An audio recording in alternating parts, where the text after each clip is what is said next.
129 पृष्ठ पे आप देखेंगे,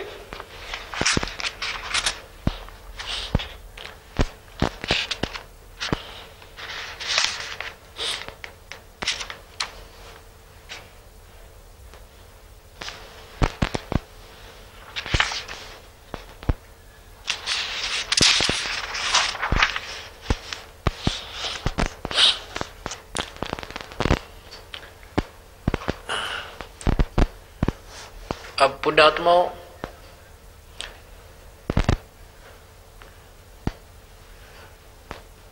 आप अपने सदग्रंथों के रूबरू हो रहे हैं और इनको आंखों देखने के बाद आप निरसंशय हो जाएंगे, कंसेप्ट क्लियर हो जाएगा आपका।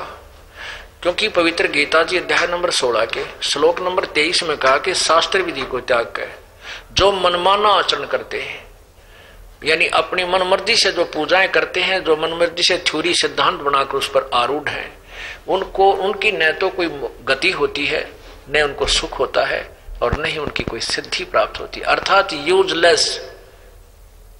अब परमात्मा की भक्ति इन तीनों के लिए करते हैं, हमारा मोक्ष हो, संसार यहां जीवे तब भी हमें सुख रहे और हमारी परम गति हो, हम सतलोक में चले जाओ, सदा के लिए जन्म मृत्यु से रहित हो।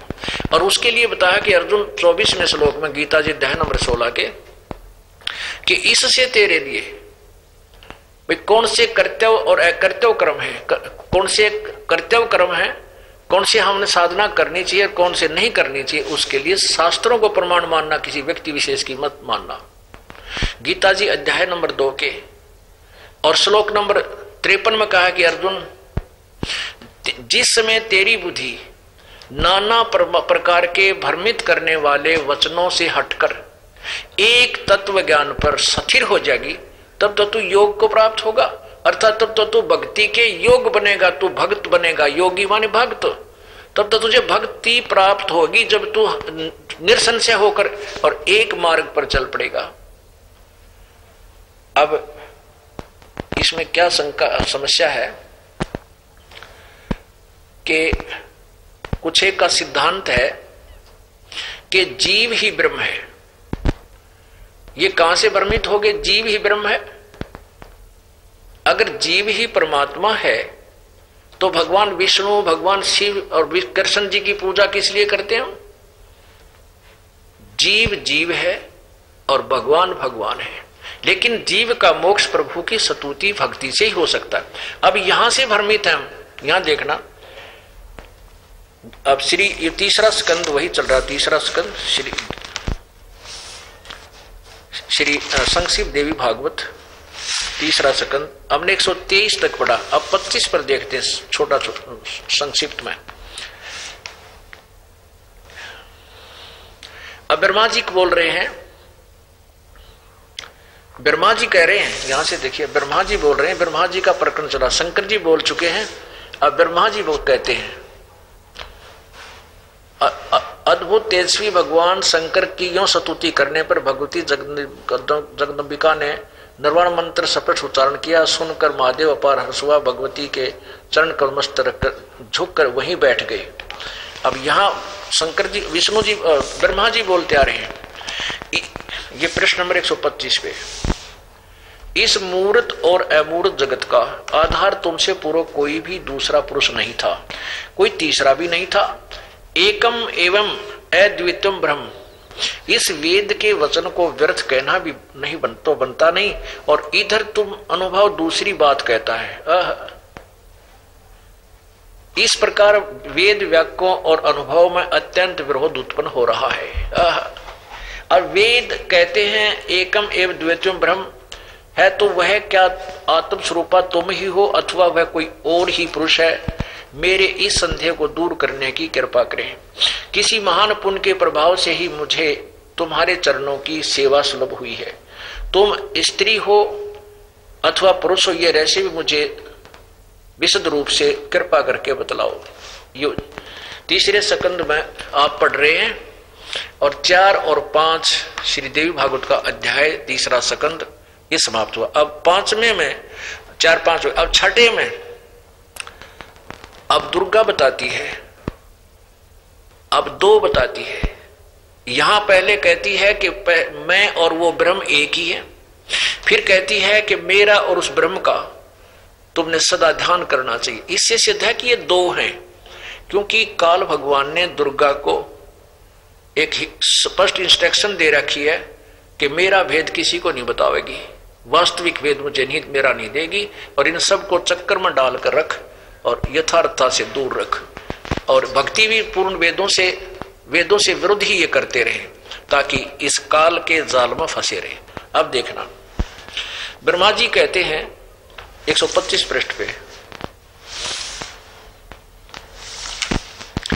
125 पृष्ठ पे ये हम पढ़ते हुए आ रहे हैं, 4 और 5 पढ़ लिया, 6ठा अध्याय हम पढ़ रहे हैं, 3रे स्कंद का। ब्रह्मा जी कहते इस प्रकार मैंने जब भगवती जगदम्बिका से विनय पूर्वक पूछा, तब वे मधुर वाणी में मुझसे कहने लगे। क्या पूछा था?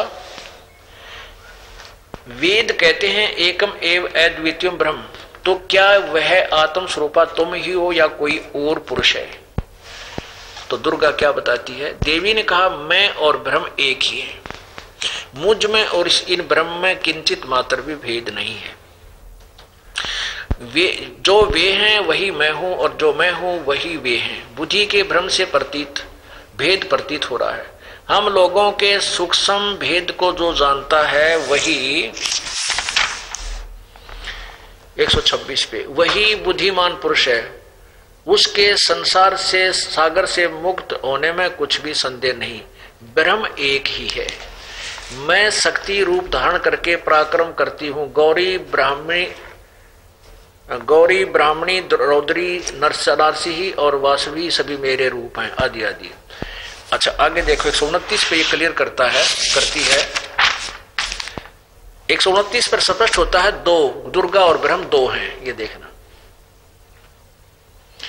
129 पर दुर्गा बोल रही है, यो सृष्टि कर्म मैंने संक्षेप में तुम्हें बतला दिया। दुर्गा कह रही है ब्रह्मा विष्णु महेश को, महानुभाव देवताओं, अब मेरा कार्य सिद्ध करने के लिए विमान पर बैठकर तुम लोग सीधर पधारो, यानी जाओ।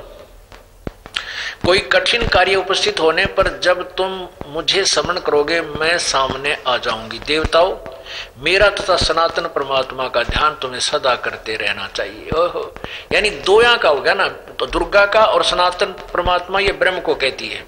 हम दोनों का स्मरण करते रहोगे तो तुम्हारे कार्य सिद्ध होने में किंचन मात्र भी संदेह नहीं रहेगा।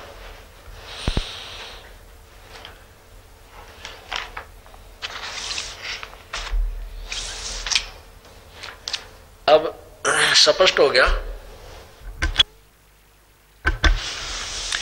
अब स्पष्ट हो गया कि श्री ब्रह्मा विष्णु और शिव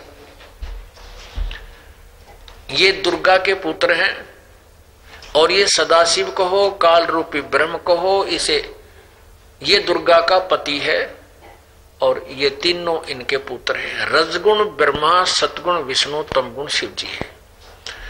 अब ये कंसेप्ट क्लियर करके फिर हम श्रीमद् भगवत गीता जी में प्रवेश करेंगे। उसमें भी आपको सिद्ध करके दिखाएंगे कि काल रूपी ब्रह्म ये गीता ज्ञान दे रहा है, और रजगुण ब्रह्मा है, सतगुण विष्णु, तमगुण शिव जी ये दुर्गा यानी प्रकृति और काल के संयोग से उत्पन्न हुए। अब आपने देवी भागवत में पढ़ा